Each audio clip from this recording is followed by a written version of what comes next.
بالله من الشيطان الرجيم.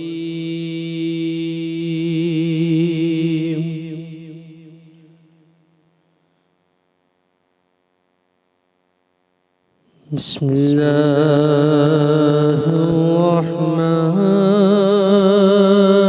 الرحيم.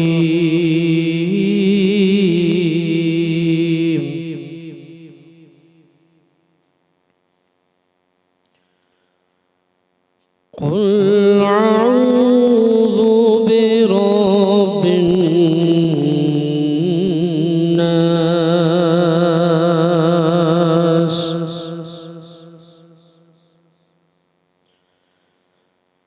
مالك الناس إله الناس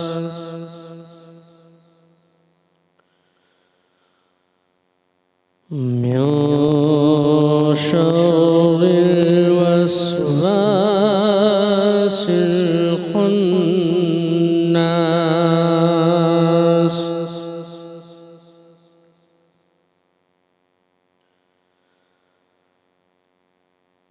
الذي يوسوس في صدور الناس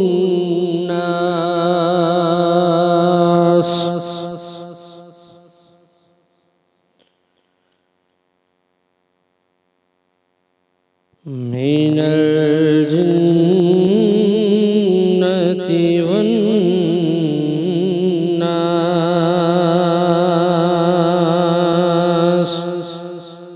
آمنت بالله صدق الله العظيم. سبحان اللہ سبحان اللہ. شروع اللہ जे नाले सां, उन पाक परवरदिगार जे नाम सां जेको निहायत महिरबान ऐं रहीम आहे, करम करण वारो आहे. नाज़रीन, सिंध टीवीअ जी सिधी रीत पेश कंदड़ ही प्रोग्राम जेको आहे सलाम रमज़ान, उन जो शुरूआत थी चुकी आहे. मां बाक़ पीरज़ादा भलीकार कयां थी तव्हांखे. प्रोग्राम जी शुरूआत तलावत क़ुरान पाक सां कईसीं. सैयद वक़ार शाह जी बहितरीन तलावत हुई ऐं जेको आहे उमेदु आहे त अॼु 8हों रोज़ो तव्हांजो बहितरीन ऐं सुठे तरीक़े सां गुज़रंदो. माज़रत 9 रोज़ो आहे ऐं 9 रोज़े जे हवाले सां जेका ॻाल्हि मां चवणु चाहींदसि तव्हां सभिनी खे, त उमेदु आहे त तव्हांजा जेके रोज़ा ॾाढा सुठा था गुज़रनि. हीअ जेके असांजो कराचीअ जी मौसम आहे, इहा मौसम अहिड़ी आहे जो थोरी चेंजिंग आहे. कॾहिं जल्दी सियारो पइजी थो वञे, कॾहिं गर्मियूं. ऐं अॼुकल्ह जेका गर्मीअ हिते पई चुकी आहे, उन हवाले सां थोरो उमेदु आहे त रोज़ेदारनि जा रोज़ा सुठा गुज़रंदा हूंदा. ऐं अलाह साईं अञा असांखे ऐं तव्हां सभिनी खे तौफ़ीक़ अता फ़रमाए त असांजा रोज़ा सुठा गुज़रनि ऐं असां रोज़ा रखंदा रहूं. नाज़रीन, बहितरीन हे प्रोग्राम आहे ऐं प्रोग्राम आहे हिकु, मां सम्झंदसि त महफ़िल. ऐं इहा महफ़िल आहे जंहिंमें ज़िक्र थींदो नबी पाक सल्लल्लाहु अलैहि वसल्लम जो ऐं उहे ॻाल्हियूं क़ुरान जी हिदायत जे हवाले सां उहे ज़िक्र थींदा. उहे असांजे अनबिया कराम जा जेके वाक़िया आहिनि, असां उन्हनि खे वराए खां विर्द कंदासीं, ज़िक्र कंदासीं त जे असांजी तव्हांजी इस्लाह थी सघे. छो त इहा तमामु ज़रूरी आहे इंसान खे हिकिड़ो सुठो मोमिन साबित थी करे ॾेखारण जे लाइ, त उनजी इस्लाह उहो हासिलु कंदो रहे. ऐं सभ खां बहितरीनु जेको मां सम्झंदी आहियां असांजे लाइ इस्लाह हासिलु करण जे लाइ जेका किताब आहे, जेको असां ते परवरदिगार जो हिकिड़ो सभ खां वॾो अहसान बि आहे, जेको हिन महीने में नज़ूल थी आहे, क़ुरान पाक. त क़ुरान पाक खां जेॾी थी सघे असां हिदायत हासिलु करे सघूं था ऐं उमेदु आहे त अलाह साईं असांखे अॻिते वञण बि इन शइ जी तौफ़ीक़ अता फ़रमाईंदो. बहितरीन ही प्रोग्राम आहे ऐं इहे प्रोग्राम जेको आहे ज़ाहिर सिंध टीवीअ जी टीम जी सॼी सिथ जी काविशुनि सां तव्हांजे अॻियां पेश कयो वेंदो आहे. पर हिन प्रोग्राम खे जेके ताउन कंदा आहिनि उहे बि सभ खां ज़रूरी आहिनि, जंहिंजी वजह सां इहो पॉसिबल आहे, मुमकिन आहे त प्रोग्राम तव्हांजे अॻियां जेको आहे पेश कयो वञे थो. ताउन आहे कर्श जामी शीरीअ जो. कर्श जामी शीरी 100% ख़ालिस अर्कियात संदल ऐं गुलाब सां तयारु कयल हिकिड़ो शरबत आहे, जेको बहितरीनु आहे. उनजो लाइट रिफ्रेशिंग फ्लेवर जेके आहिनि उहे माण्हूअ खे उनजी तबियत खे अञा बहितरीनु ऐं सुठो करे सघंदा आहिनि. त सहरी हुजे या अफ़्तारी हुजे, तव्हांखे कर्श जामी शीरीअ खां सवाइ मज़ो न ईंदो. ऐं ख़ासि तौर ते जॾहिं अफ़्तारीअ में असां तरियल शयूं था खाऊं, स्नैक्स था खाऊं, त एसिडिटी ऐं थोरी बदहज़मी थी पवंदी आहे. तबियत में फील थींदो आहे त थोरो हिकिड़ो भारीपन अची वियो आहे, उन जे लाइ सभ खां बहितरीनु आहे त तव्हां सुम्हण खां अॻु में हिकु गिलास खीर में अगरि करशे जामी शीरी मिलाए पीअंदा त तव्हांजी तबियत बि सुठी रहंदी ऐं तव्हांखे न सुठो फील थींदो।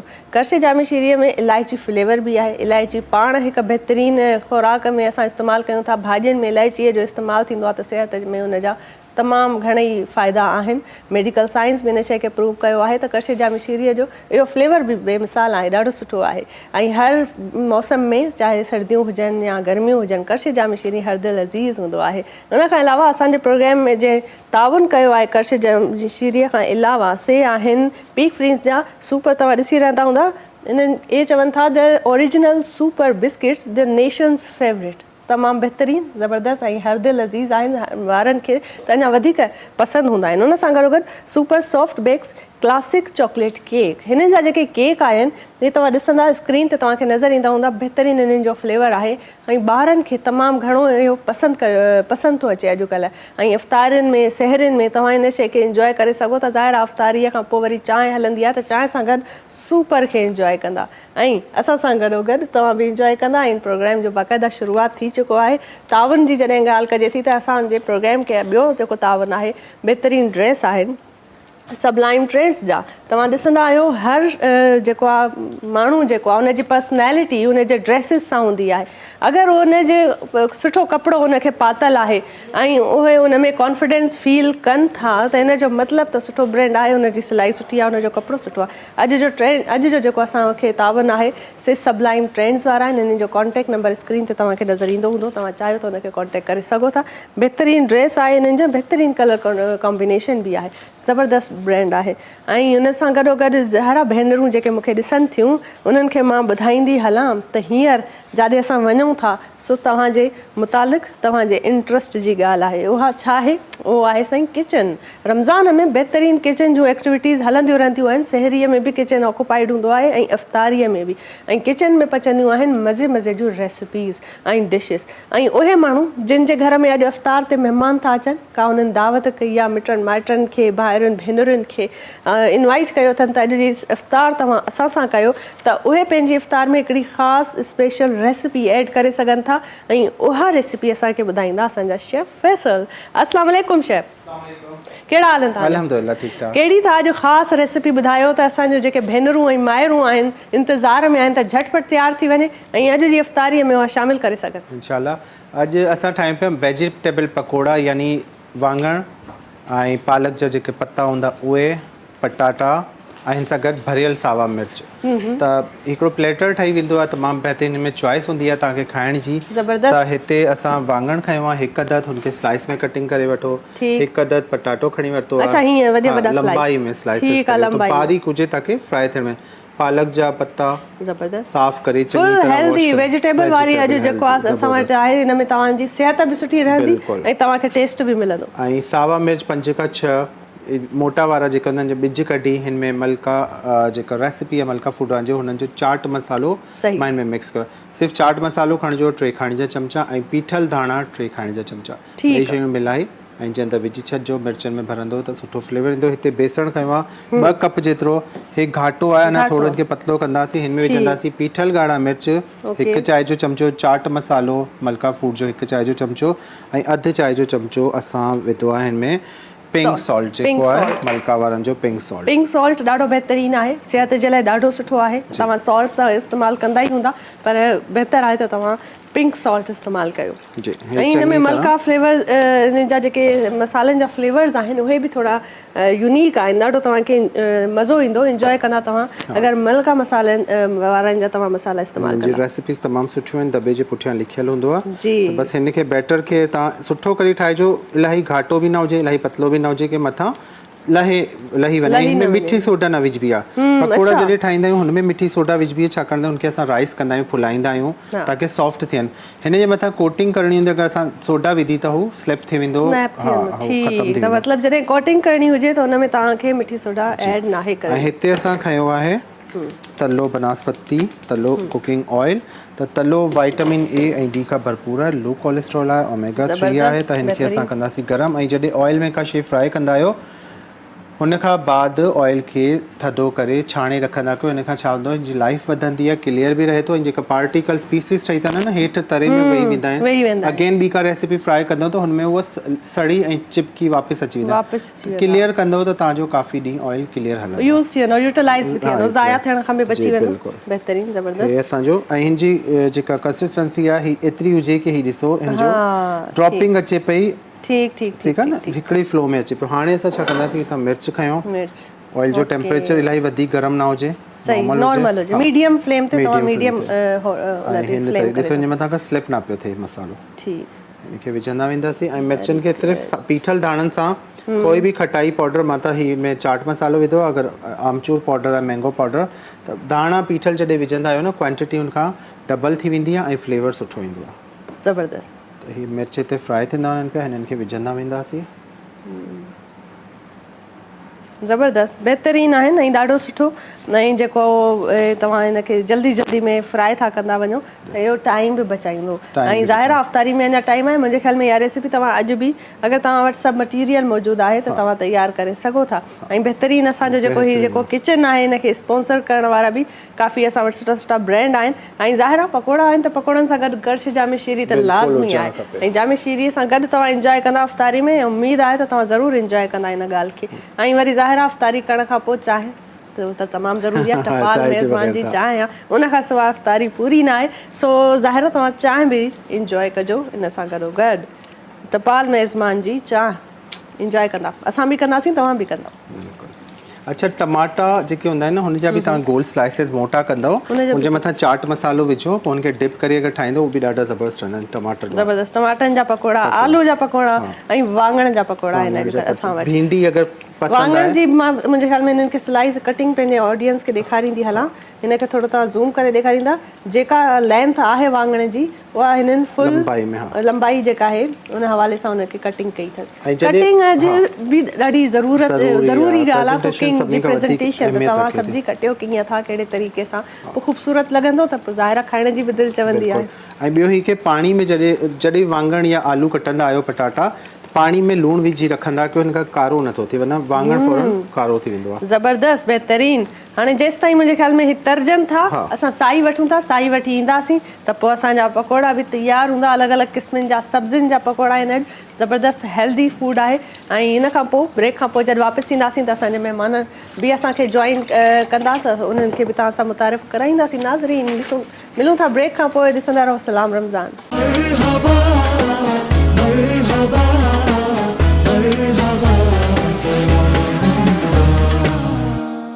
भलीकार नाज़रीन, सलाम रमज़ान में भलीकार कयां पई। ऐं ज़ाहिरा ब्रेक खां पोइ असां अची विया आहियूं ऐं असांखे असांजे महिमाननि बि जॉइन कयो आहे।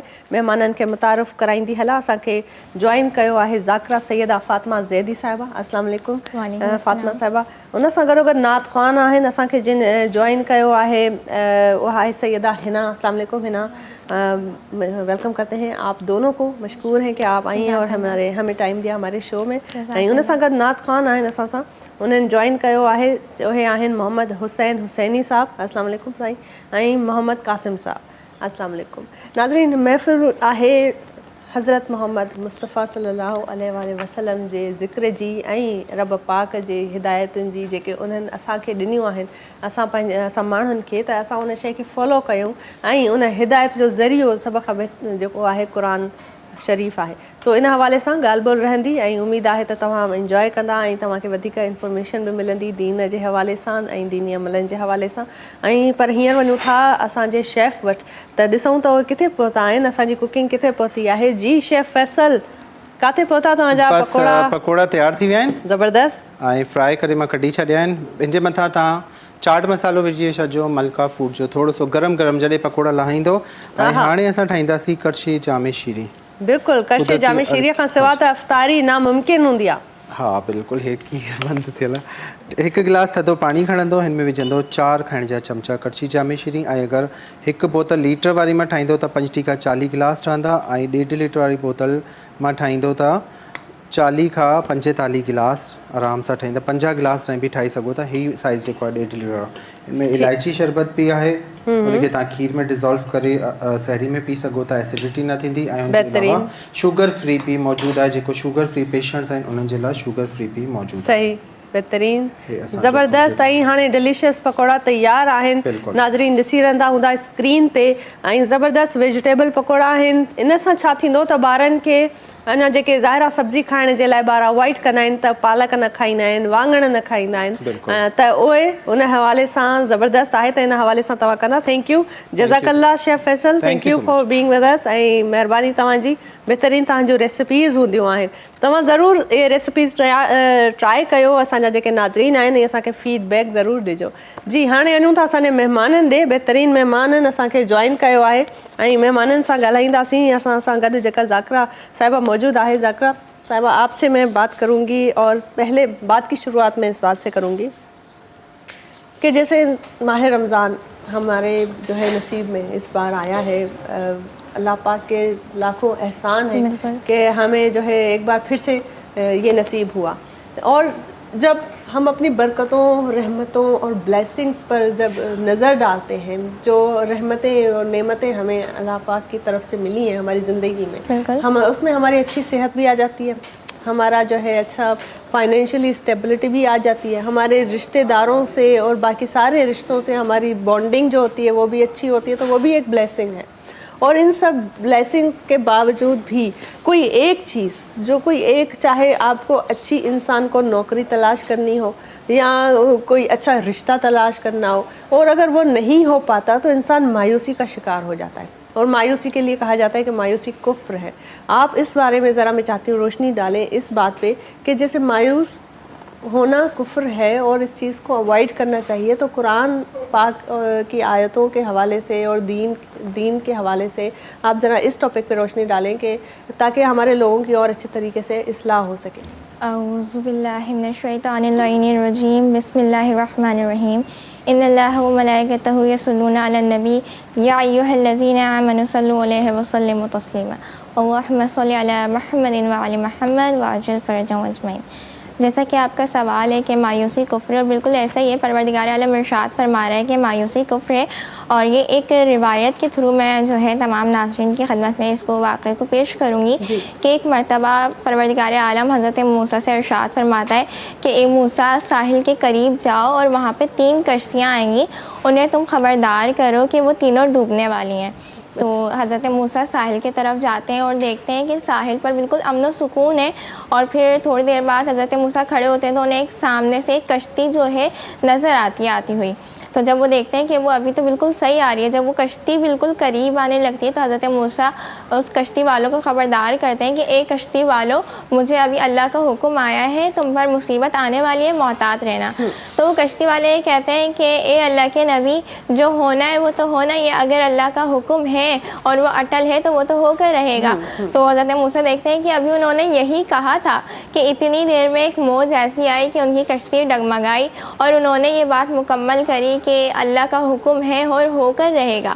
तो इतने में दूसरी मौज आई और उनकी जो कश्ती है वो समंदर की तह में चली गई। तो हज़रत मूसा बड़े देख रहे हैं, परेशान हुए।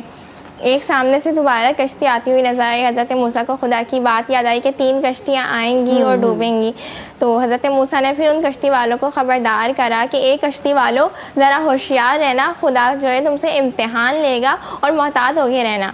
तो उन्होंने भी पहले कश्ती वालों की तरह जवाब दिया कि जो होना है वो तो होकर रहेगा, और उनकी कश्ती भी इसी तरह डूब गई। फिर हज़रत मूसा देख रहे हैं कि एक तीसरी कश्ती आ रही है। हज़रत मूसा ने फिर उन्हें ख़बरदार करा कि ए कश्ती वालों ख़बरदार रहना। तो वो कश्ती वाले बड़ा प्यारा सा जवाब देते हैं कि ए हज़रत मूसा, बेशक खुदा इम्तिहान लेने वाला है, आजमाइश लेने वाला है और वो लेगा, लेकिन वो रहमान भी है, रहीम भी है, मालिक भी है, करीम भी है, और उसकी रहमतें हमारे लिए हैं। परवरदिगार आलम कुरान मजीद में सूरह रहमान में फरमा रहा है कि फ़बी अय्यी आलाइ रब्बिकुमा تکذبان، تم میری کون کون سی نعمتوں کو جھٹلاؤ گے، اور اس کی رحمت ہمارے لیے ایک بہت بڑی نعمت ہے۔ تو وہ جب جو لوگ ہیں وہ اللہ تعالیٰ کی رحمت کو اس طرح سے پکارتے ہیں تو پروردگار عالم ان کی کشتی کو کچھ نہیں کرتا اور وہ سکون سے کنارے سے آ کر لگ جاتی ہے۔ تو حضرت موسیٰ پریشان اور خدا سے سوال کر رہے ہیں کہ آپ نے کہا تھا 3 کشتیاں ڈوبیں گی اور یہاں 2 کشتیاں ڈوبی ہیں اور 1 کشتی آ کر سکون سے کنارے سے لگ گئی۔ تو پروردگار عالم ارشاد فرماتا ہے کہ اے موسیٰ، وہ جو 2 لوگ تھے ان 2 لوگوں نے مایوسی کری، لیکن جو تیسری کشتی تھی انہوں نے میرے پہلے آزمائش کو پکارا، پھر اس کے بعد میری رحمت کو پکارا۔ تو جو لوگ میری رحمت پر یقین رکھیں اتنا پختہ، تو میں کیسے واہ کیا کہنا ہے، بہت خوب، بہت زبردست، سبحان اللہ، بہت اچھا واقعہ انہوں نے بتایا۔ اور ابھی جو ہے وقت ہوا ہے کہ ہم نعت سنیں اور رسول اللہ صلی اللہ علیہ وآلہ وسلم کا ذکر ہو، اور اس کے لیے میں گزارش کروں گی ہمارے پاس نعت خواں ہیں جن असांखे जॉइन कयो आहे उनखे असां जेको आहे सो मोहम्मद हुसैन हुसैनी साहब खे मां गुज़ारिश कंदसि त नात ॿुधाइनि। जी सर, बिस्मिल्लाह। सल्लल्लाहु अलैका या रसूल अल्लाह वसल्लम अलैका या हबीब अल्लाह। अली आदर मोहम्मद जे तुंहिंजा गम दूर थी वेंदा, कढी छॾ दिल मंझां कीनो, तोखे जलवा नज़र ईंदा। अली आदर मोहम्मद जे आहे ही दर उहो जंहिं ते नबी खुद सवाली थी। आहे ही दर उहो जंहिं ते नबी खुद सवाली थी। हिते शाह ऐं गदागर सभु आहिनि ॾींहं राति पिया झुकंदा। अली आदर मोहम्मद जे तुंहिंजा गम दूर थी वेंदा। अली आदर मोहम्मद जे हसन अहिड़ी थिए क़िस्मत वञी दर मुस्तफ़ा पहुचां, जिते मस्तान मदनीअ जा वतन था नेण ठारींदा। अली आदर मोहम्मद जे। सुभान अल्लाह, सुभान अल्लाह, बहितरीनु, ज़बरदस्त। नाज़रीन, पर हींअर जेको आहे मुंहिंजे ख़्याल में असां वटि थोरो अञा टाइम आहे त असां बि नात बि ॿुधी था वठूं। ऐं मां सैयदा हिना खे गुज़ारिश कंदसि, साईं मूंखे माइक प्लीज़ पास कजो त मां सैयदा हिना सां हिकिड़ी ॿी बि नात ॿुधां, छो त इहे महफ़िल आहे रसूल पाक सल्लल्लाहु अलैहि वसल्लम जे ज़िक्र जी, जेॾो थी सघे ओतिरो घटि आहे। बिस्मिल्लाह। अल्लाहुम्मा सल्ली अला सय्यदिना व मौलाना मुहम्मद। अल्लाहुम्मा सल्ली अला सय्यदिना व मौलाना मुहम्मद व अला सय्यदिना अली व सय्यदतिना फातिमा व सय्यदतिना ज़ैनब व सय्यदिना हसन व सय्यदिना हुसैन व अला आलिहि व सहबिहि व बारिक व सल्लिम। प्यारे नबी की ज़ात पर रब का दुरूद है, प्यारे नबी की ज़ात पर रब का दुरूद है। सुल्तान दो जहान पर, सुल्तान दो जहान पर सबका दुरूद है। अल्लाहुम्मा सल्ली अला सय्यदिना व मौलाना मुहम्मद। ज़ैनब की बारगाह में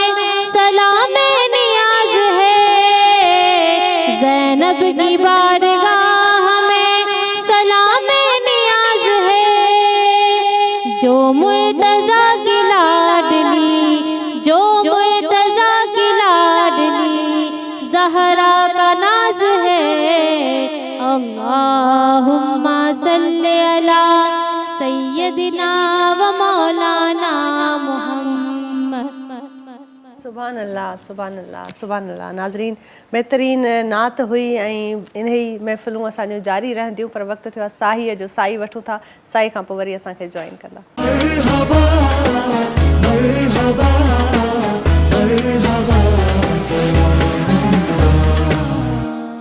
भलीकार नाज़रीन, ऐं सलाम रमज़ान में भलीकार कयां पई तव्हांखे। ऐं जेको आहे बहितरीन ज़िक्र हले पियो नबी पाक सल्लल्लाहु अलैहि वसल्लम जो, ऐं उन सां गॾोगॾु असां जेका मौजूदु आहे ज़ाकिरा सईदा फ़ातिमा ज़ैदी, ॾाढो सुठा असांखे हिदायत थी ॾिए पई, वाक़िया पई ॿुधाए, ऐं दीन जे हवाले सां अञा बहितरीन असां सां ॻाल्हियूं पई करे। सैयदा साहिबा, आपसे मेरी ये गुजारिश है कि आप ये बताएं कि जैसे बात हो रही थी मायूसी के हवाले से कि मायूसी कुफ्र है, और आपने बहुत अच्छा वाक़या भी सुनाया, और उस वाक़े से ये ज़ाहिर होता है कि मायूसी से भी इंसान जो है वो ज़ाहिर है काफ़ी आफतें होती है जो आ जाती है, लेकिन उससे बचा इस तरह जाता है कि अगर आप जो है दुआ करें और अल्लाह पाक से रहमत की जो है वो दुआ करें, तो अल्लाह की रहमत की फ़जीलत और जो है दुआ की फ़जीलत कुरान और दीन की रोशनी में क्या है, आप इस पर बताएं। जैसा कि मैंने आपके वाक़या बयान करा कि हज़रत मूसा और ख़ुदा की गुफ्तगू किस तरह हुई। बेसिकली जो हम पर मुसीबतें आती हैं, आजमाइशें आती हैं, तो जब हम पर कोई आजमाइश आती है तो हम लोगों का ये है इंसानी फ़तूर है दिमाग का कि हम ये भूल जाते हैं कि अल्लाह ताला ने हमें आजमाइश दी। हम कहते हैं कि अल्लाह ने हमें ये आजमाइश दे दी, फला पर ये आजमाइश नहीं है, और हमारे कॉन्टेक्ट में जितने भी लोग होते हैं हम अपनी मुसीबत को लोगों से डिस्कस कर रहे होते हैं, जिससे ये होता है कि हमारी मुसीबत का हल नहीं निकलता, बल्कि वो मुसीबत सब लोगों को पता चलती है और एक तमाशा बन जाता है इसका। तो बेहतर ये है, खुदा हम पर मुसीबत क्यों डालता है, ज़रा इस पर गौर करें। तो खुदा चाहता है कि मेरा बंदा मुझसे गुफ्तगू करे, मेरा बंदा मुझसे मांगे। परवरदिगार आलम कुरान मजीद के दूसरे पारे में इरशाद फरमा रहा है, उदऊनी अस्तजिब लकुम, ए मेरे बंदा मोमिन मांगो मुझसे, मैं तुम्हारी दुआओं को सुनने वाला हूँ। जब परवरदिगार आलम कह रहा है कि ए बंदा मोमिन मांगो मुझसे, मैं तुम्हारी दुआओं को सुनने वाला हूँ, तो जब हम पर मुसीबतें आती हैं तो हम अपने रब से इल्तिजा करें, अपने रब से मांगे, तो बेशक हमें हर चीज से और ऐसा हो नहीं सकता कि हम इल्तिजा करें, मांगे और वो ना सुने, अनसुनी वो रखता नहीं अपने बंदों की बात को। बिल्कुल इसी बात को और कंटिन्यू करेंगे। ॾाढो सुठो ॻाल्हियूं पे हलन पियूं, पर हींअर वक़्तु थियो आहे त नात ॿुधिजे, ऐं मां गुज़ारिश कंदसि मोहम्मद क़ासिम साहब खे, त तव्हां नात प्लीज़ असांखे नात ॿुधायो। बिस्मिल्लाह कजो। ला इलाहा इल्लल्लाह, याद बंदा कर, याद बंदा कर, मिठड़ो अल्लाह। ला इलाहा इल्लल्लाह, ला इलाहा इल्लल्लाह। पैदा कई किए खल्कत खे, समझी न सघंदे कुदरत खे।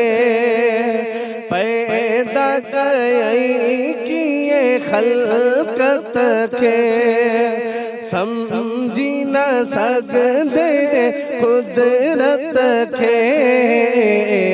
ठाहे मिट्टिया मां, ठाहे मिट्टिया मां, विधाई सा।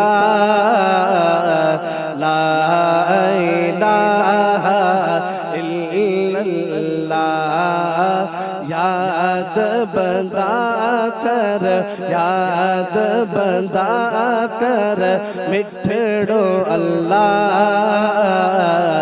ला इलाहा इल्लल्लाह, ला इलाहा इल्लल्लाह।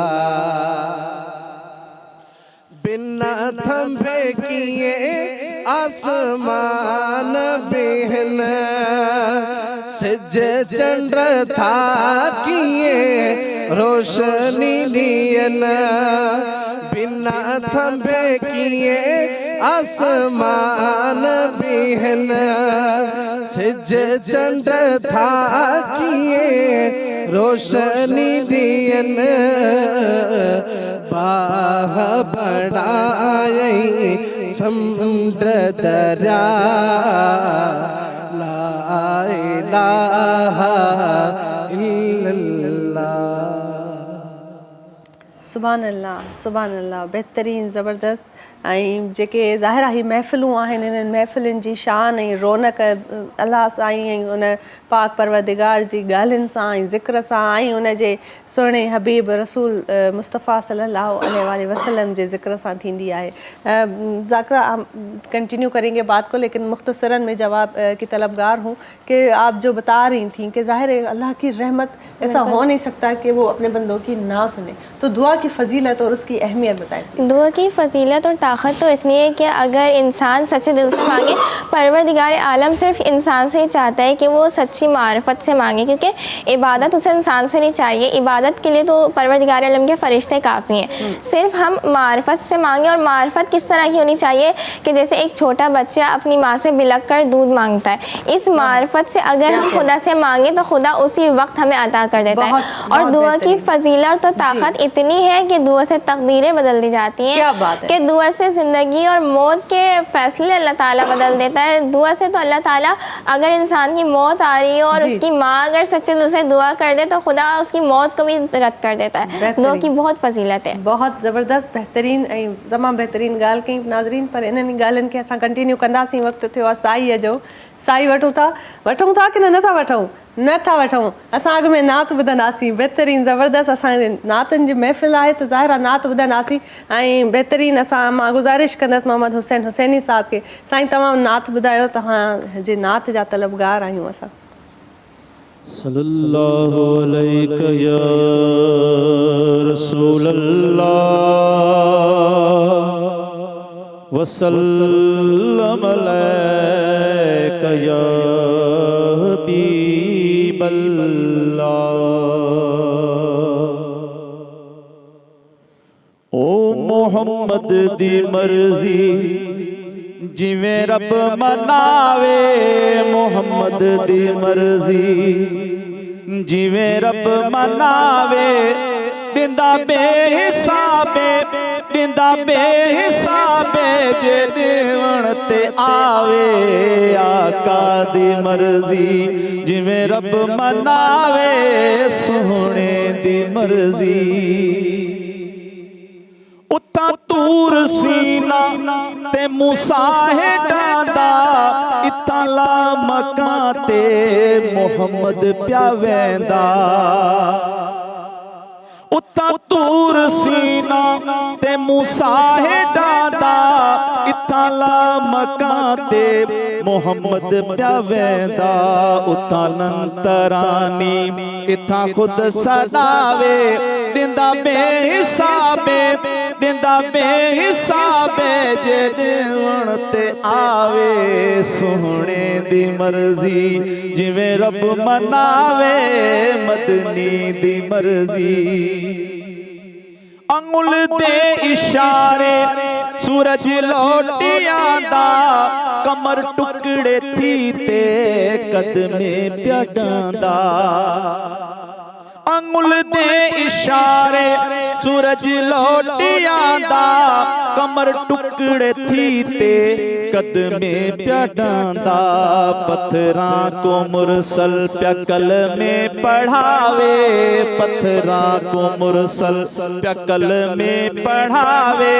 दिंदा बेहिसाबे जे देवण ते आवे, सोहणे दी मर्जी खुदाई दा मालिक है खुदा कीवें आखां। हसन रब तू मदनी को जुदा कीवें आखां। खुदाई दा मालिक है खुदा कीवें आखां। हसन रब तू मदनी को जुदा कीवें आखां। खुदा आप जहिंद्यां कसमा प्या चावे, खुदा आप जहिंद्यां कसमा प्या चावे। दिंदा बेहिसाबे ॾींदा बेहिसाबे जॾहिं ते आवे सोने दी मर्जी जिवें रब मनावे ओ मिठड़े दी मर्जी सोने जी मर्ज़ी ज़बरदस्त बिल्कुलु ईअं ई आहे ऐं उन जी मर्ज़ी आहे जो असां ते करम आहिनि ऐं रहम आहिनि ऐं असां हलूं था पिया पर नाज़रीन वक़्तु थियो आहे साईअ जो साई वठूं था भला साई खां पोइ वरी तव्हांखे जॉइन कंदासीं ऐं इहे ई महफ़िलूं मुनवर रहंदियूं इंशा अल्लाह ताला गॾु रहो असां सां गॾु मिलूं था साई खां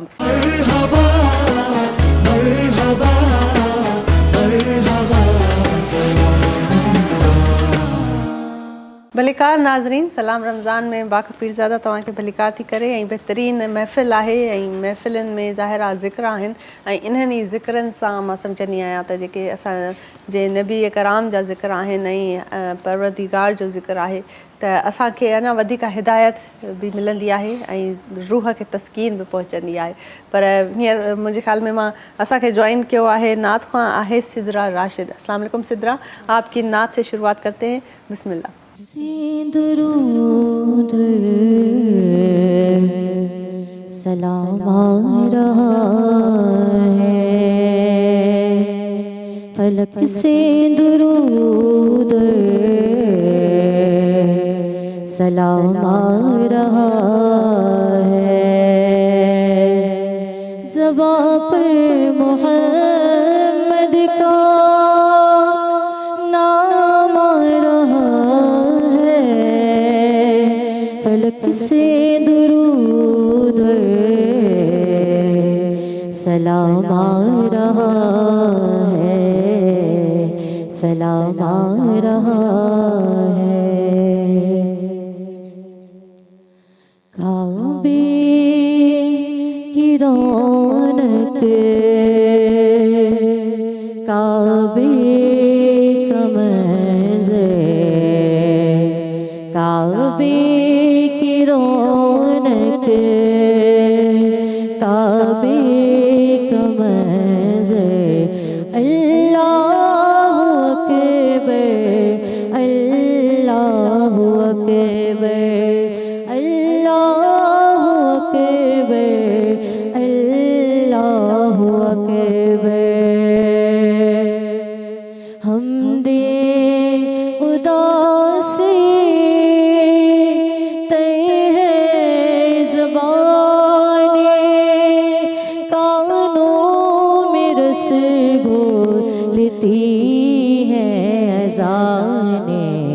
बस एक सदा आ रही है बराबर बस एक सदा रही है बराबर अल्लाहु अकबर अल्लाहु अकबर अल्लाहु अकबर अल्लाहु अकबर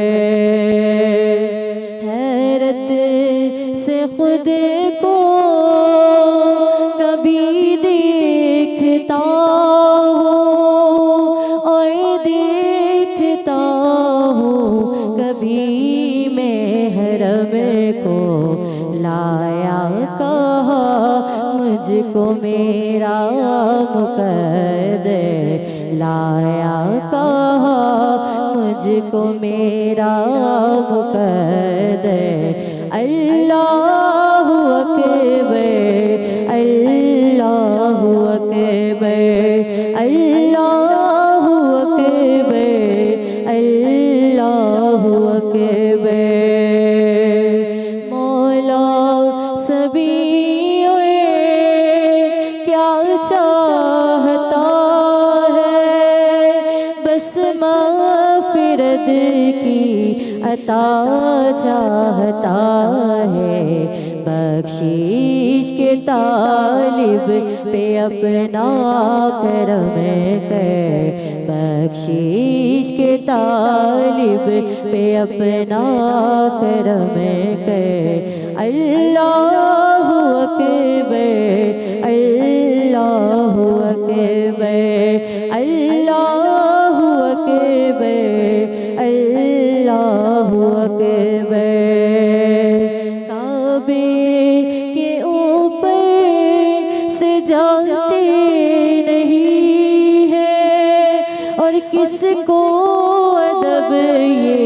سکھاتے نہیں ہے، اے سنگ اسود تیرا مقدر، اے سنگ اسود تیرا مقدر، اللہ اکبر اللہ اکبر اللہ اکبر اللہ اکبر۔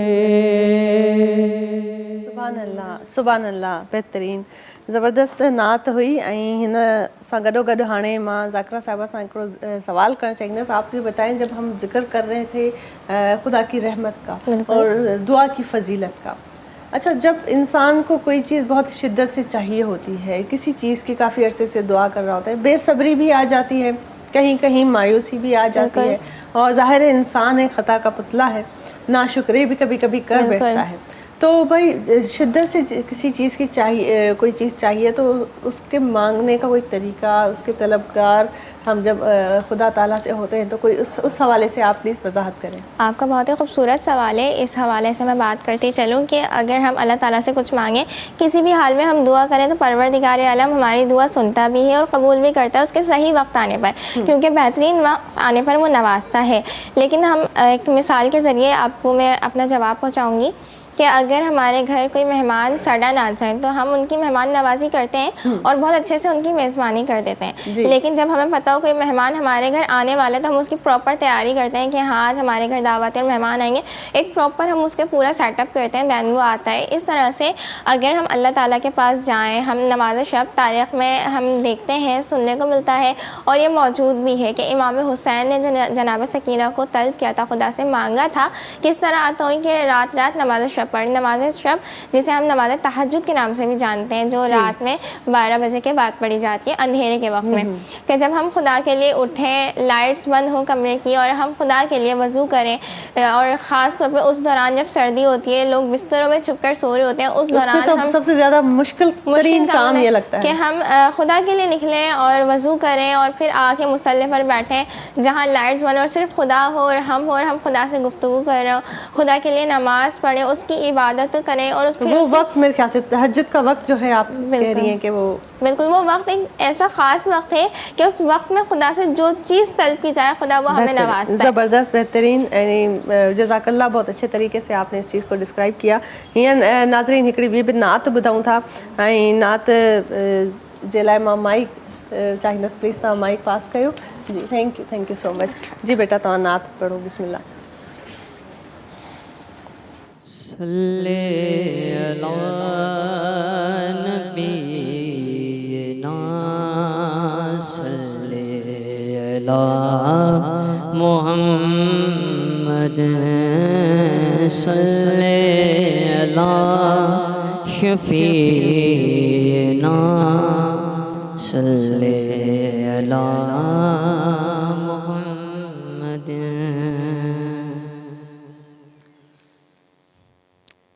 मदीने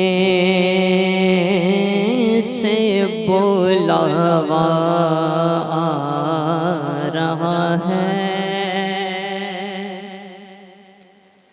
मदीने से बुलावा आ रहा है,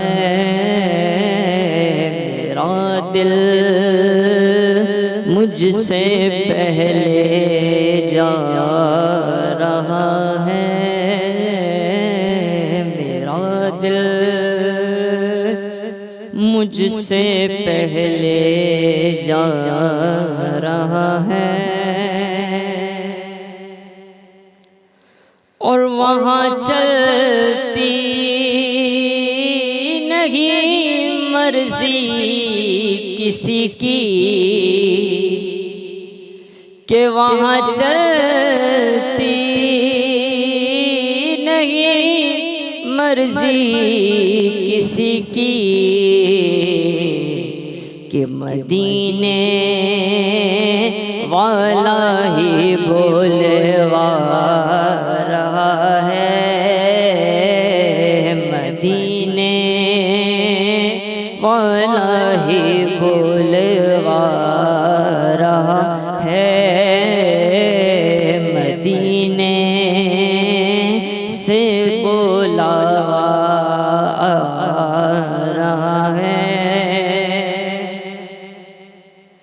اور نوازوں کا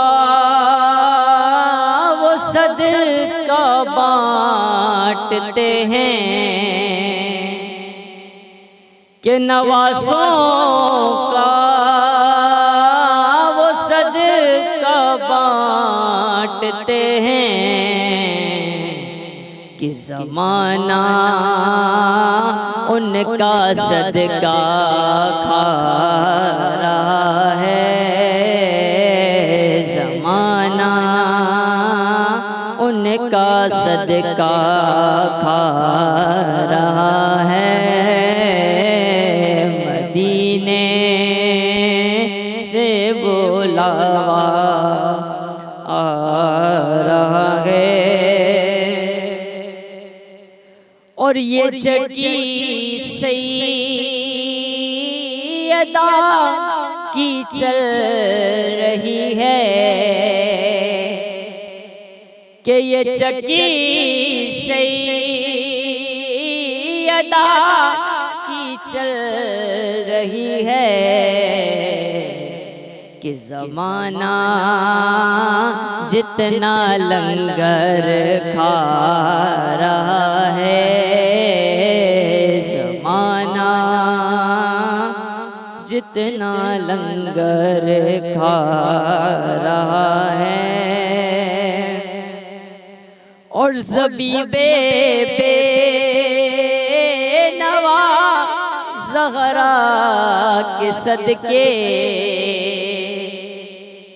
کہ زبیب بے نوا زہرا کے صدقے کہ زمانے بھر میں عزت پا رہا ہے، زمانے بھر میں عزت پا رہا ہے، مدینے سے بلاوا آ رہا ہے۔ سبحان اللہ سبحان اللہ۔ ناظرین وقت تھیو سائی جو سائی وٹھوں تھا، سائی کھا پو وری حاضر تھیو تھا۔ مرحبا مرحبا مرحبا भलीकार नाज़रीन, सलाम रमज़ान में भलीकार कयूं पिया तव्हांखे ऐं बहितरीन इहा महफ़िल आहे जेका हली रही आहे, इन में ज़िक्र आहे ऐं नात सां शुरूआत कंदा आहियूं असां हर दफ़े, तव्हांखे बि ख़बर आहे। ऐं छो त जेतिरो थी सघे असां नात रसूलुल्लाह सल्लल्लाहु अलैहि वसल्लम खे ॿुधंदा आहियूं त अञा बहितरीन असांखे हिकिड़ियूं सुठियूं वाइब्स ईंदियूं आहिनि ऐं रूह खे हिकिड़ी तस्कीन पहुचंदी आहे। ऐं ज़ाहिर आहे इहो ज़िक्र अहिड़ो आहे जेको जेॾो कयो वञे ओतिरो घटि आहे। असांखे जॉइन कयो आहे क़ारी सिराज अहमद साहब। अस्सलाम वालेकुम क़ारी साहब, ऐं तव्हां वटि माइक आहे? जी, मां गुज़ारिश कंदसि त तव्हां प्लीज़ नात ॿुधायो असांखे। सल्ली अला हबीबिना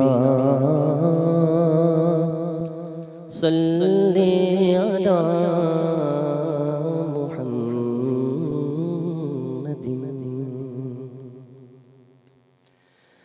या रसूल अल्लाह या खैरल वरा, महशर में मिठा मुझी पारत थई, बेकार आया नहीं अमल सुठा, महशर में मिठा मुझी पारत थई, उते खोड़ हुंदा तो साणु गॾियल, मता मुंहिंजो नालो हुजे तन खां कटियल,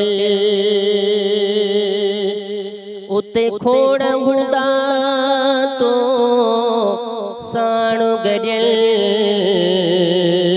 मता मुंहिंजो नालो हुजे तन खां कटियल, कंधु हेठि झुकियल हूंदो तुंहिंजे अॻियां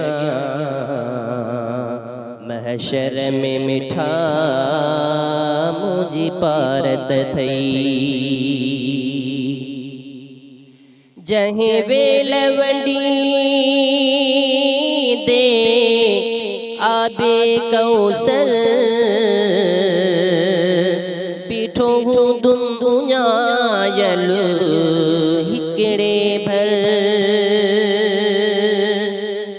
जहीं वेल वंडी दे आबे कौसर पीठो दुम उञायल हिकड़े भर तद मेहर नजर करे सडड़ो कजा महशर में मिठा मुझी पारत थई सोना ताज नबूवत जो पाए सब मुझो खताओं बख्शिराए सोना ताज नबूवत जो पाए सब मुझो खताओं बख्शिराए जन्नत दा मकसूद खे अगर कजा महशर में मिठा मुझी पारत थई या रसूल अल्लाह या खैरल वरा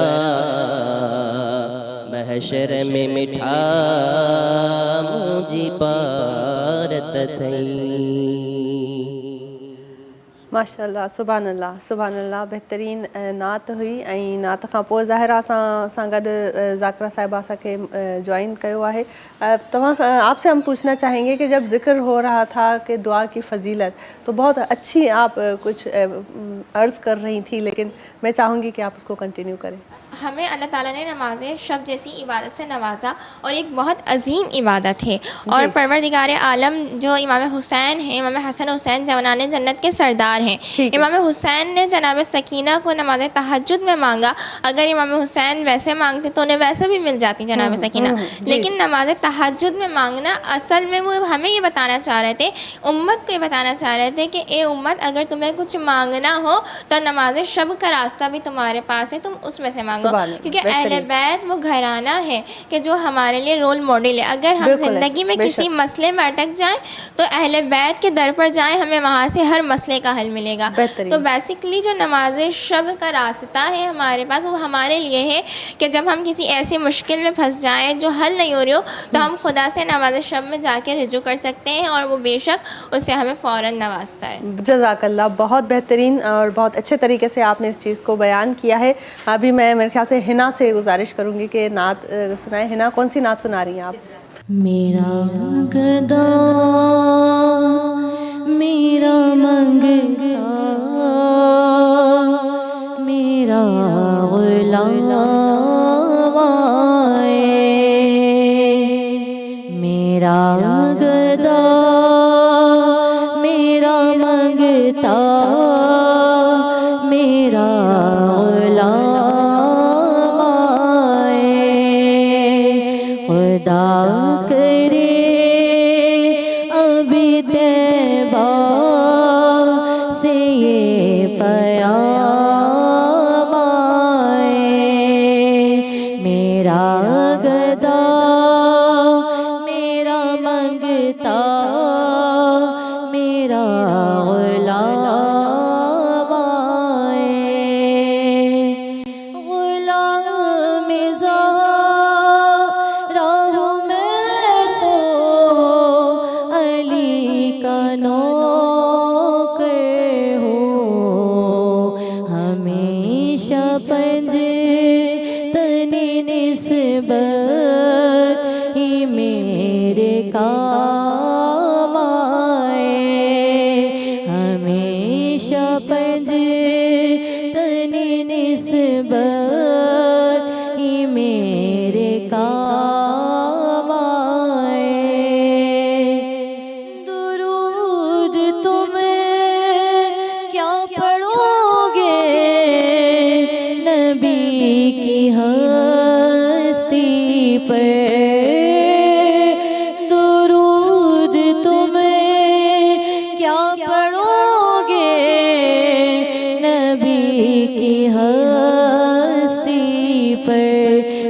سلام جنہیں کو خدا کا ہے صبح و شام آئے سلام جنہیں کو خدا کا ہے صبح و شام آئے میرا گدا میرا منگتا میرا غلام آئے میرا گدا میرا منگتا میرا غلام آئے.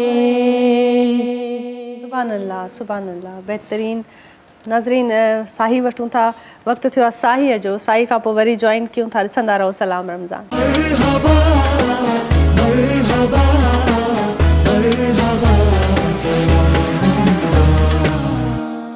मलिकार नाज़रीन तव्हांखे सलाम रमज़ान जी इफ़्तार ट्रांसमिशन में ऐं जेको आहे बहितरीनु असां वटि ॻाल्हि ॿोल हले पई दीन जे हवाले सां ऐं इस्लाह जे हवाले सां पर असां सिदरा खे गुज़ारिश आहे त नात ॿुधूं था छो त हिन महीने में ऐं हिन महफ़िल में नातूं जेतिरियूं थी सघनि ओतिरियूं घणियूं ॿुधणु घुरिजनि ऐं उन सां थोरो समां आहे उहो बंदिजी वञे थो ऐं दिलि ई नथी भरिजे छा कजे.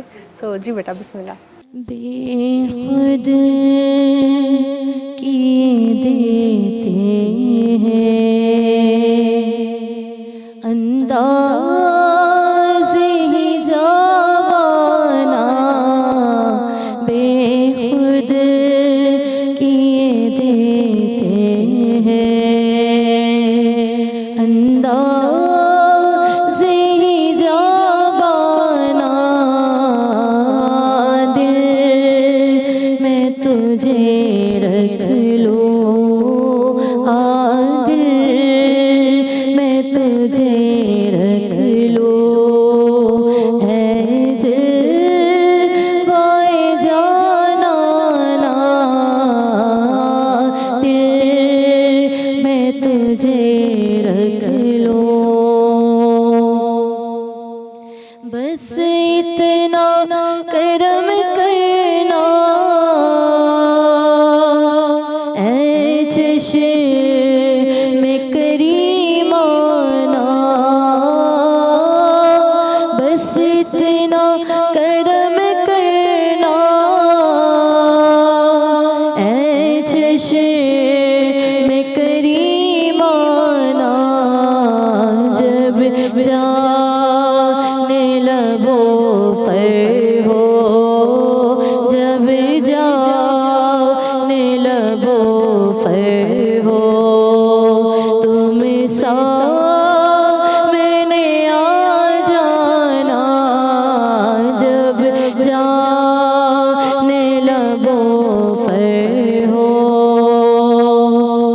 जब तुमने मुझे अपना दुनिया में बनाया है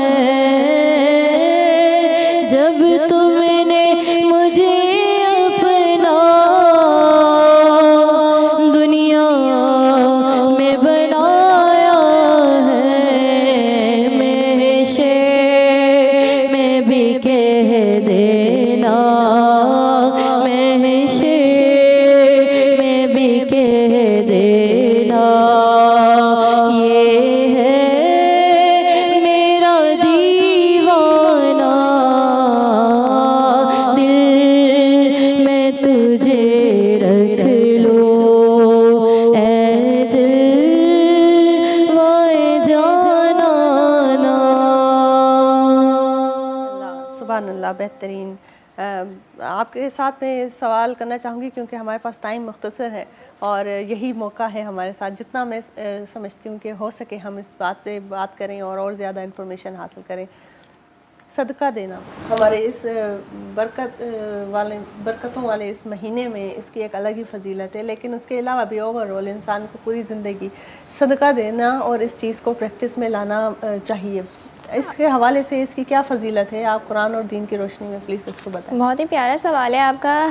میں کہوں گی کہ ہر انسان کو صدقہ دینا چاہیے اور روزمرہ کے بنیاد پر وہ بھلے 2 روپے 4 روپے جس کی جیسی حیثیت ہے.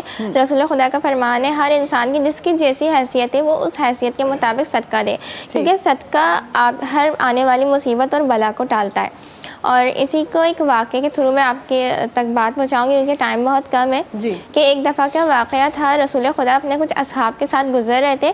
راستے میں ایک گھر تھا, اس گھر میں شادی کا سما تھا, شادی ہونے والی تھی. تو رسول خدا فرماتے ہیں کہ دیکھو اس گھر میں آج شادی ہے لیکن جب کل یہاں سے گزرو گے تو دیکھنا اس گھر میں میت کا سما ہوگا. تو اصحاب بڑے پریشان ہوئے اور اس وقت وہ وہاں سے گزر گئے. جب اگلے دن وہ وہاں سے گزرے تو انہوں نے دیکھا کہ اس گھر میں اسی طرح شادی کا سما ہے اور شادی ہو چکی ہے. تو رسول خدا سے سوال کیا کہ اے اللہ کے حبیب, آپ نے فرمایا تھا کہ یہاں سے جب ہم آج گزریں گے تو یہاں پہ میت کا سما ہوگا لیکن یہاں شادی ہو چکی ہے. تو رسول خدا فرماتے ہیں کہ جو دلہن تھی اس کے تکیے کے نیچے ایک بہت بڑا سانپ تھا جو اسے کاٹتا, لیکن اس رات اس کے دروازے پر کوئی آیا تھا اور اس نے صدقہ کر دیا, جس صدقے کی برکت سے وہ سانپ چلا گیا. تو یہاں پہ ہمیں صدقے کی کتنی بڑی فضیلت دیکھنے کو ملتی ہے کہ اگر ہم صدقہ دیں تو صدقہ موت کو بھی ٹال سکتا ہے. بہترین, بہت اچھے طریقے سے آپ نے اس چیز کو بیان کیا ہے. جزاک اللہ, بہت شکر گزار ہیں آپ کے کہ آپ آئی اور ہمیں آج کے پروگرام میں آپ نے جوائن کیا ہے. ناظرین, بہترین असांजो जेके हीअ महफ़िल आहे, हीअ जेके महफ़िलूं आहिनि इहे इंशाअल्लाह जारी रहंदियूं चांद राति ताईं. असांजी जेका ख़ासि सिंध टीवीअ जे पारां सिधे रीत हलंदड़ ही प्रोग्राम जेका इफ़्तार ट्रांसमिशन आहे इहा तव्हांजे अॻियां असां पेश कंदा आहियूं हर रोज़. ऐं उमेद आहे त जेको आहे असां चांद राति ताईं हिनखे कंटिन्यू करे सघंदासीं ऐं हिननि महफ़िलनि ते हिन ज़िक्र खे असां जारी रखंदासीं इंशाअल्लाह ताला. पर हीअ जेको प्रोग्राम आहे सो तावन आहे करशे जामे शीरीअ जो. करशे जामे शीरी ख़ालिस 100% ख़ालिस अर्कियात सां तयारु शुदा मशरूब आहे जेको संदल ऐं गुलाब जे अर्कनि सां तयारु कयो वियो आहे. बहितरीनु हिन जो टेस्ट आहे, रिफ्रेशिंग ऐं लाइट इन जो अहसासु हूंदो आहे पीअण खां पोइ. माण्हू ज़ाहिर आहे जॾहिं सहरी करे थो त असां घणो खाई था वञूं, ओवर ईटिंग थी पवे त पोइ करशे जामे शीरीअ खां सवाइ मज़ो न ईंदो आहे. सहरियूं हुजनि या अफ़्तारियूं हुजनि, करशे जामे शीरी हर दिलि अज़ीज़ रहंदो आहे. हर उमिरि जे माण्हूअ जे लाइ, ॿार हुजे या वॾा हुजनि, उन्हनि खे करशे जामे शीरी लाज़मी खपंदो आहे छो त इन जो फ्लेवर ई अहिड़ो हूंदो आहे. इन सां गॾोगॾु इन्हनि में इलायची फ्लेवर बि आहे. इलायची फ्लेवर बहितरीनु आहे, उहो बि तव्हां ज़रूरु ट्राए कयो. ऐं उन सां गॾोगॾु असांजे प्रोग्राम खे जंहिं तावन कयो आहे करशे जामे शीरे खां अलावा से आहिनि सुपर पीक फ्रीन जा सुपर बिस्किट वारा. हिननि जो चवणु आहे त the original super the nation's favourite. बहितरीनु बिस्किट आहिनि सुपर जा, पीक फ्रीन्स जा. इन सां गॾोगॾु असांखे तावन कयो आहे Peek Frean super soft bakes classic chocolate cake. इहे जेके बहितरीनु इन्हनि जा केक आहिनि उहे ॾाढा सुठा आहिनि ऐं ॿारनि खे ऐं वॾनि खे बि ॾाढो इंजॉय कंदा आहिनि. अफ़्तारियुनि जी ज़ीनत आहिनि. ऐं अॼु जो असांजो जेको हर रोज़ु तव्हां ॾिसंदा आहियो, ॾिसंदड़नि खे त ख़बर आहे त अफ़्तार कंदा आहियूं, अफ़्तारी कंदा आहियूं असां पंहिंजनि महिमाननि सां गॾु. तव्हां बि कंदा आहियो, असां बि कंदा आहियूं. त करशी जो दस्तरखान हूंदो ऐं उन में असां सां सुपर बि हूंदा, सुपर बिस्किट्स बि हूंदा. असां इन्हनि सां गॾु पंहिंजो जेको आहे इफ़्तार कंदा आहियूं ऐं दुआउनि जे तलबगार हूंदा आहियूं. तव्हां दुआऊं कयो. अॼु बि जेको आहे असांखे स्पॉन्सर कयो आहे ड्रेस, उहा ड्रेस आहे सबलाइम वारनि जी. सबलाइम वारनि जो ॾाढो बहितरीनु ऐं ख़ूबसूरत ड्रेस आहे जेको अॼु मां पातो आहे. हिननि जूं जेको कॉन्टेक्ट डिटेल्स जेके आहिनि स्क्रीन ते नज़र ईंदा हूंदा, तव्हां उन्हनि खे कॉन्टेक्ट करे सघो था. बहितरीनु डिज़ाइनर्स आहिनि ऐं हिननि जी ॾाढी सुठी डिज़ाइनिंग ऐं कलेक्शन आहे. ख़ासि तौर ते जेका ईद कलेक्शन अथनि तमामु बहितरीनु आहे. मुंहिंजूं भेनरूं जेके शॉपिंग जो थियूं सोचनि पियूं ऐं अञा उन्हनि शॉपिंग कई न आहे त तव्हां ज़रूरु हिननि जी वेबसाइट विज़िट कयो. नाज़रीन, अॼु हाणे छो त वक़्तु आहे पुॼाणीअ ते असांजो प्रोग्राम पुॻो आहे ऐं हींअर वक़्तु आहे त मोकिलाइजे. पर वेंदे वेंदे नात रसूल मोहम्मद सल्लल्लाहु अलैहि वसल्लम जी ॿुधंदासीं, ज़िक्र कंदासीं, ज़िक्र सां गॾु गॾु वेंदासीं. ऐं मां तव्हांजी दुआउनि जी तलबगार. उमेदु आहे त तव्हांखे अॼु जो प्रोग्राम पसंदि आयो हूंदो. फीडबैक ज़रूरु ॾिजो ऐं दुआउनि में यादि रखिजो. तेसि ताईं मूंखे ॾिजो इजाज़त. मां साईंअ खे रिक्वेस्ट कंदसि त नात असांखे ॿुधाइनि. जी आप प्लीज़ माइक पास करें मुझे. Thank you so much. जी साईं बिस्मिल्लाह, तव्हां नात ॿुधायो. मायूस न थी जीअड़ा हूँ यार जो वेठो वा. मायूस न थी जीअड़ा हूँ यार जो वेठो वा मुफलिस ऐं ग़रीबन जो महदार जो वेठो वा मुफलिस ऐं ग़रीबन जो महदार जो वेठो वा मायूस न थी जीअड़ा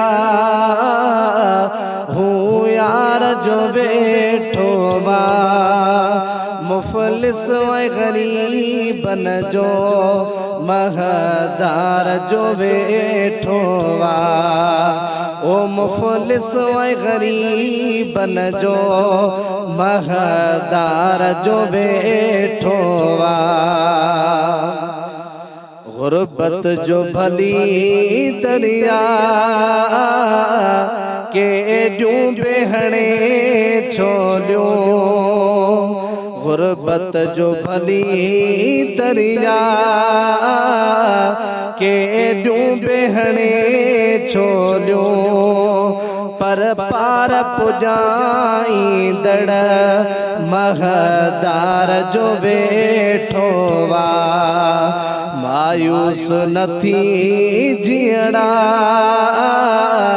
हूँ यार जो वेठो वा मुफलिस ऐं ग़रीबन जो महदार जो वेठो वा मिट मोहड़ो मटे वयड़ा परवाह न कर तिरजी मिट मोहड़ो मटे वयड़ा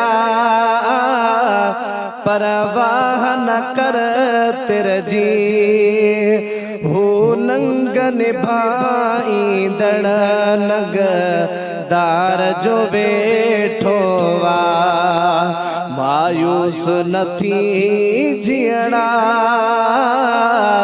हूँ यार जो वेठो वा मुफलिस ऐं ग़रीबन जो महदार जो वेठो वा मुफलिस ऐं ग़रीबन जो महदार जो वेठो वा ही रात खुटी पवंदी ऐं बाग फुटी पवंदी हीअ रात खुटी पवंदी ऐं बाग फुटी पवंदी हू नूर विरहाईंदड़ अनवार जो वेठो वा हू नूर विरहाईंदड़ अनवार जो वेठो वा मायूस न थी जीअड़ा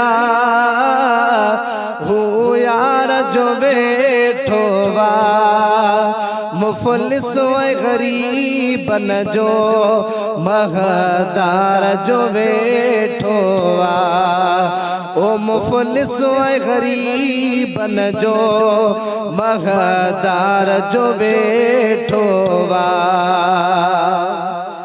का जाच नहण अंजुम दिलदार ते रख तवकल का जाच नहण अंजुम दिलदार ते रख तवकल हू पाण घुराईंदो सरदार जो वेठो वा मायूस न थी जीअड़ा हूँ यार जो वेठो वा मुफलिस ऐं ग़रीबन जो महदार जो वेठो वा। सब्सक्राइब कयो असांजो official YouTube channel Sindh TV HD Islamic ऐं वधीक अपडेट लाइ बेल आइकन खे क्लिक करियो।